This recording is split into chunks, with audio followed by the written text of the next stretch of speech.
talk about it.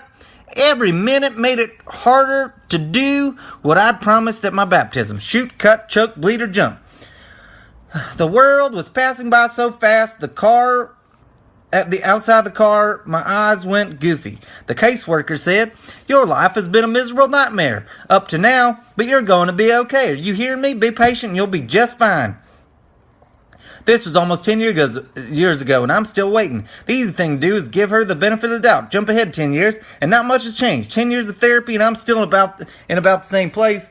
This probably isn't something we should celebrate. We're still together. Today is our weekly session, number 500 and something. And today we're in the blue guest bathroom. This is different from the green, white, yellow, or lavender guest bathrooms. This is how much money these people make. The caseworker's sitting on the edge of the bathtub with her bare feet soaking in a few inches of warm water. Her shoes are on the closed lid of the toilet with her martini glass of grenadine, crushed ice, superfine sugar, and white rum. After every couple of questions, she leans over with the ballpoint pen still in her hand and pinches the stem of the glass, holding the pen and glass cross chopstick style. Her latest boyfriend is out of the picture, she told me. God forbid she should ever offer to help clean.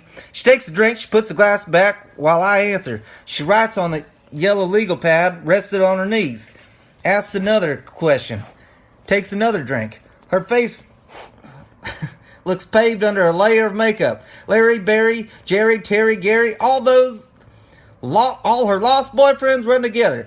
She says her lists of lost clients and lost boyfriends are running neck and neck.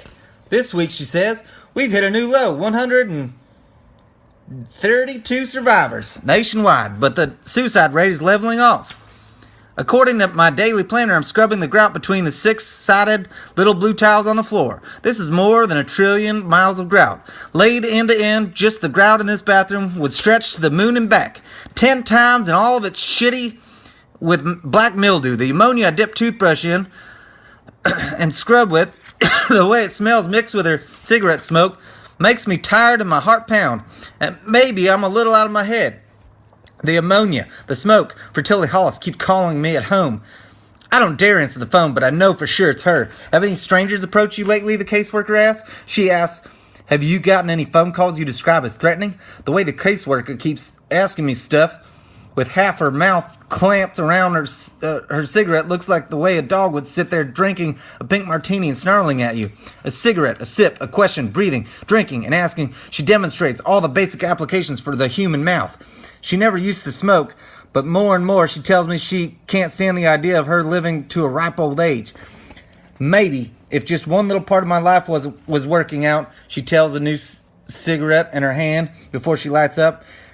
Then something invisible somewhere starts to beep and beep and beep until she presses on her watch to stop it. She twists to reach her tote bag on the floor beside the toilet and gets a plastic bottle. Imipramine, she says. Sorry, I can't offer you one. Early on the retention program, tried to babysit all the survivors by giving them medication. Xanax, Prozac, Valium, imipramine. The plan crashed because too many clients tried to hoard their weekly prescriptions for 3 weeks, 6 weeks, 8 weeks, depending on their body weight, and then down their stash with a Scotch chaser. Even if the medication didn't work for the clients, it's been great for the caseworkers. Have you noticed anyone following you, the caseworker asks? Anyone with a gun or knife at night or when you walk home from your bus stop? I scrub the cracks between the tiles from black to brown to white and ask, why is she asking me these things? No reason, she says. No, I say, I'm not threatened. I tried to call you on the phone this week and there was never any answer, she says. What's up? I tell her nothing's up. The real truth, I'm not answering the phone, is I don't want to talk to Fertility Hollis until I can see her in person. Over the phone, she sounded so turned on sex-wise, I can't risk it.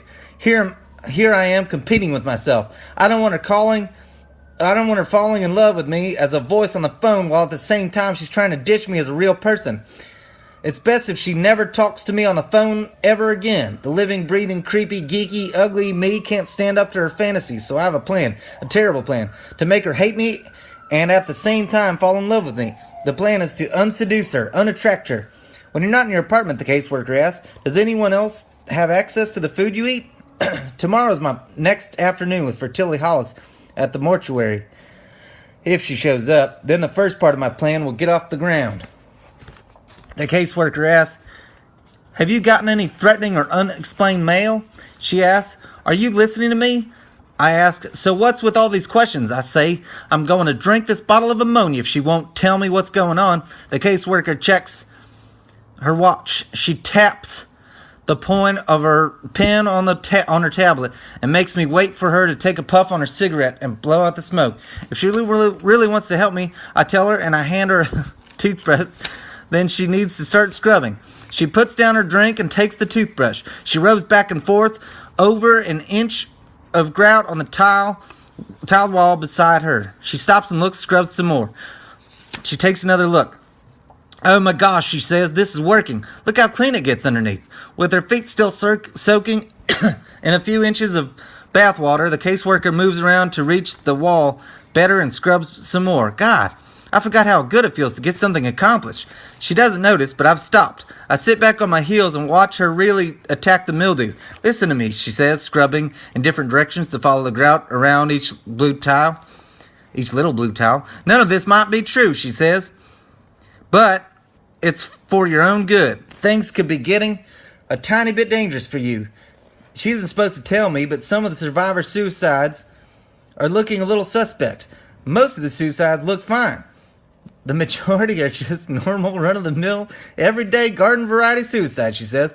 But in between are a few strange cases. In one case, a right-handed man shot himself with his left hand. In another case, a woman hung herself with a bathrobe tie, but one of her arms was dislocated and both her wrists were bruised. These weren't the only cases, the caseworker says, still scrubbing. But there's a pattern.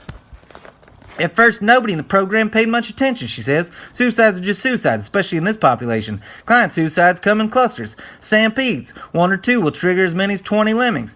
The yellow legal pad on her lap slips to the floor, and she says suicide is very contagious. The pattern of these new false suicides shows they're more likely to occur when a cluster of natural suicides has ended.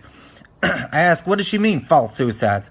I sneak her a martini, and it has a weird mouthwash taste. Murders, the caseworker says. Someone is maybe killing survivors and making it look like suicide. When a cluster of real suicides dwindles out, the murders appear to happen to get the ball rolling again. After 2 or 3 murders that look like suicide, then suicide looks very fresh and attractive again, and another dozen survivors get caught up in the trend and check out. It's easy to imagine a killer, just one person or a hit squad of church members out to make sure you all get to heaven together, the caseworker says. It sounds silly and paranoid, but it makes perfect sense, the deliverance. So why has she asked me all these questions? Because fewer and fewer survivors are killing themselves these days, she says. The natural trend of normal suicides is winding down. Whoever's doing this is going to kill again to get the suicide rate back up. The pattern of murder is spread all over the country, she says. She scrubs with her toothbrush. She dips it in the jar of ammonia. With her cigarette smoking in her one hand, she scrubs more. She says, except for the time they happen, there's no real pattern. It's men, it's women, young, old. You need to be careful because you could be next. The only new person I've met in months is Fertility Hollis. I asked the caseworker, her being a woman and all, how do women want a man to look? What does she look for in a sex partner? She's leaving behind a crooked trail of clean white grout. The other thing to remember, the caseworker says, is this might all have a natural explanation. It might be that nobody's going to kill you. You might have absolutely nothing at all to be terrified about.